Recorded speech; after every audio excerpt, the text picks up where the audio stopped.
നമ്മുടെ ഇന്നത്തെ യാത്ര UAE-യിലുള്ള മലയാളികളുടെ സ്വന്തം കറാമയിലേക്കാണ്. കറാമ മലയാളി പ്രവാസികൾക്ക് കറാമ എന്നാൽ ഒരു പ്രത്യേക വികാരമാണ്. ഇവിടുത്തെ ഒത്തുകൂടലിന് എന്തോ ഒരു ഇമോഷനാണ്. UAE പ്രവാസികളുടെ മനസ്സിൽ ഇടം നേടിയ കറാമ റമദാനിൽ ഒത്തുകൂടലുകൾക്കായി ഒരുങ്ങിയിരിക്കുകയാണ്. മുട്ടിപ്പാട്ടുകളും രുചിയൂറും വിഭവങ്ങളുമായി.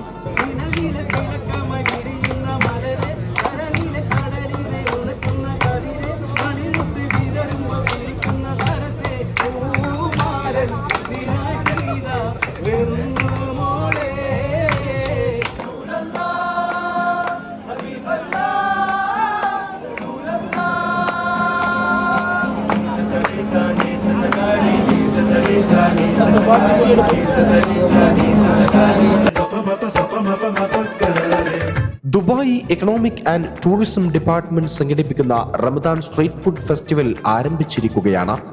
കഴിഞ്ഞ തവണത്തെ അപേക്ഷിച്ച് കുറച്ചുകൂടെ വിപുലീകരിച്ചാണ് ഷെയ്ഖ് ഹംദാൻ കോളനി കേന്ദ്രീകരിച്ച് നടക്കുന്നത്. ഇത്തവണ നമുക്ക് കറാമയിൽ ഒത്തുകൂടാം. മറ്റൊരു കാഴ്ചയിൽ ഉടനെ കാണാം.